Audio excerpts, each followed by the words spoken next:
കോഴിക്കോട് താമരശ്ശേരിയിലെ മുഹമ്മദ് ഷഹബാസിനെ കൊലപ്പെടുത്താൻ ഉപയോഗിച്ച നഞ്ചക്ക് കണ്ടെത്തി. ഒന്നാം പ്രതിയുടെ വീട്ടിൽ നടത്തിയ പരിശോധനയിലാണ് മാരകായുധം കണ്ടെത്തിയത്. ഇതേ പ്രതിയുടെ പിതാവ് TP ചന്ദ്രശേഖരൻ കേസ് പ്രതിക്കൊപ്പം നിൽക്കുന്ന ഫോട്ടോയും പുറത്തുവന്നിട്ടുണ്ട്. പ്രതികളായ വിദ്യാർത്ഥികൾ കഴിഞ്ഞ വർഷവും കുട്ടികളെ ആക്രമിച്ചുവെന്നും ഇപ്പോൾ വ്യക്തമാകുന്നുണ്ട്. കൊലപാതകത്തിന് പിന്നിൽ മുതിർന്നവരും ചില കൊട്ടേഷൻ ടീം അംഗങ്ങളും ഉൾപ്പെട്ടിട്ടുണ്ടെന്ന് ഷഹബാസിന്റെ കുടുംബം ആരോപിച്ചിരുന്നു.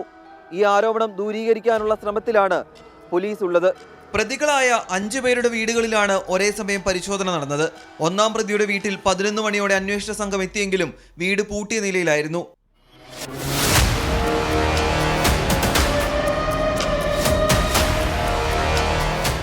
പ്രതികളുടെ മാതാപിതാക്കളെ വിളിച്ചു വരുത്തിയ ശേഷം നടത്തിയ റെയ്ഡിലാണ് ഷഹബാസിന്റെ തലച്ചോറ് തകർക്കാൻ ഉപയോഗിച്ച നഞ്ചക്ക് കണ്ടെത്തിയത്. ഈ പ്രതിയുടെ പിതാവ് കൊട്ടേഷൻ സംഘ അംഗമാണ്.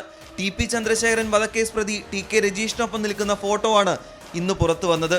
ഇതെപ്പോൾ എടുത്തതാണെന്നതിൽ വ്യക്തതയില്ല.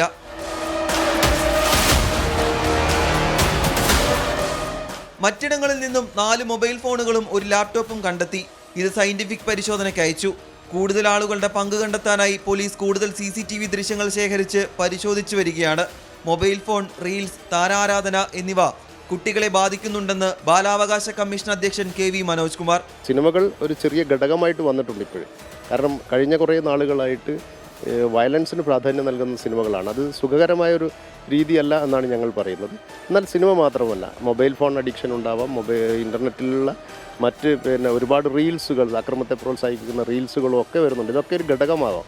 കുട്ടികൾക്ക് പൊതുവെ കുട്ടികൾ ഹീറോകളെ ആരാധിക്കുന്ന ഒരു രീതിയുണ്ടല്ലോ, അത് പല രീതിയിലും അവരെ സ്വാധീനിച്ചിട്ടുണ്ടാവാം.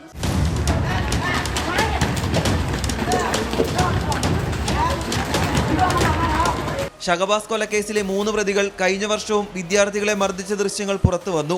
സ്കൂളിലുണ്ടായ പ്രശ്നത്തിന്റെ പേരിലായിരുന്നു കഴിഞ്ഞ ജനുവരി 5-6 തീയതികളിലെ സംഘർഷം. അന്ന് 5 പേർക്ക് പരിക്കേറ്റിരുന്നു. 2 പരാതികളാണ് പോലീസിന് ലഭിച്ചത്. 18 വയസ്സ് പൂർത്തിയാകാത്തതിനാൽ തെറ്റ് ചെയ്താലും ശിക്ഷിക്കപ്പെടില്ല. നിയമം നൽകുന്ന ഈ ഇളവ് നമ്മുടെ കുട്ടികൾക്ക് എന്തും ചെയ്യാനുള്ള ലൈസൻസായി മാറുന്നു എന്നാണ് താമരശ്ശേരിയിലെ സംഭവം സൂചിപ്പിക്കുന്നത്. രാഹുൽ സുരേഷ്, 24 കോഴിക്കോട്. പൊതുജനം കഴുതയല്ല സാർ.